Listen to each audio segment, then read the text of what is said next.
और सरकार बनाने को लेकर इंडिया गठबंधन की बैठक से जुड़ी एक बड़ी खबर है। सरकार बनाने का दावा नहीं पेश करेगा इंडिया गठबंधन।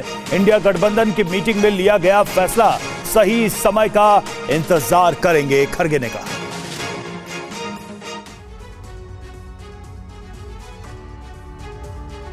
एक तरफ एनडीए गठबंधन सरकार बनाने की तैयारी में जुटा है, वहीं इंडिया गठबंधन के नेता आगे की रणनीति पर दिल्ली में बैठक कर रहे हैं। गठबंधन के प्रमुख पार्टियों के 33 नेताओं ने मीटिंग में हिस्सा लिया।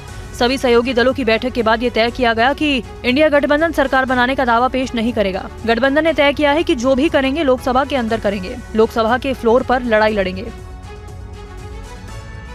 This is a mandate in defense of the Constitution of India and against viceroys, unemployment and crony capitalism, and also to save democracy. The India bloc will continue to fight against the fascist rule of the BJP led by Modi. We will take appropriate steps at the appropriate time to realize the people's desire not to be ruled by the BJP's government.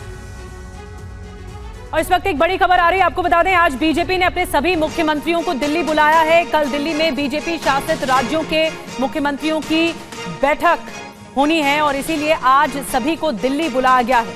BJP शासित राज्यों के मुख्यमंत्रियों को दिल्ली बुलाया गया था। आज मुख्यमंत्री आ रहे हैं और कल ये महत्वपूर्ण बैठक होनी है। और चुनाव के रिजल्ट के बाद कांग्रेस नेताओं के बयानों पर सोनिया गांधी ने विराम लगा दिया। सूत्रों के मुताबिक सोनिया गांधी ने लोकतंत्र और नंबर का हवाला दिया है। कांग्रेस ने चुनाव में 99 सीटें हासिल की हैं।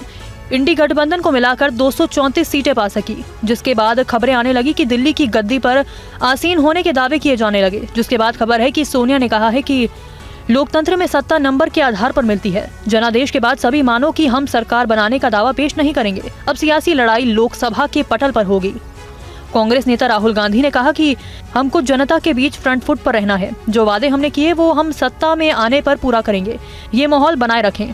मोदी के खिलाफ उन्हीं मुद्दों पर लड़ाई जारी रहे जिन मुद्दों ने बीजेपी के 370 पार और एनडीए के 400 पार के नारे को ध्वस्त किया। कांग्रेस आलाकमान से कई नवनिर्वाचित सांसदों से मुलाकात की, जिनमें अमेठी के केएल शर्मा भी शामिल थे।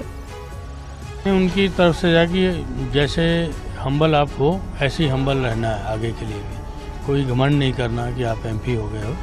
तो ये निर्देश है उनके तरफ से और मैं उन निर्देश का पालन करूँगा। और इंडिया गठबंधन की बैठक में शामिल होने के बाद शिवसेना यूबीटी के नेता संजय राउत ने कहा है कि हम एकजुट हैं। उन्होंने ये भी कहा कि अभी समय का इंतजार कर रहे हैं। लोकसभा चुनाव में इंडिया गठबंधन को जीत मिलने के बाद घटक दलों में जोश है। दिल्ली में इंडिया की बैठक हुई, जिसमें सभी दलों ने एकजुटता दिखाने की कोशिश की। हालांकि अभी सरकार बनाने का दावा नहीं किया गया, लेकिन समय का इंतजार करने पर सहमति बनी है। बैठक हुई है, सभी हमारे जो इंडिया ब्लॉक के मेंबर्स हैं सभी उपस्थित थे। खरगे साहब के घर में बैठक होगी। सोनिया गांधी जी, प्रियंका जी, राहुल जी, खरगे जी, शरद पवार साहब, स्टालिन साहब, अखिलेश यादव जी, तेजस्वी सभी थे। और हमारी जो एकजुट चुनाव से पहले रही वही आज कायम रही। हमने ये तय किया है कि हमको जो मैंडेट मिला है वो मैंडेट इस देश में जो फैसिज्म बढ़ रहा है, तानाशाही, संविधान के खिलाफ जो काम चल रहा है उसके खिलाफ मिला है, जो करने वाले लोग हैं। तो हमको जब मौका मिलेगा, एप्रोप्रिएट टाइम का हम इंतजार कर रहे हैं, तब जो पीपल्स डिजायर है ये सरकार बदलने की, उस दिशा में हम कदम बढ़ाएंगे।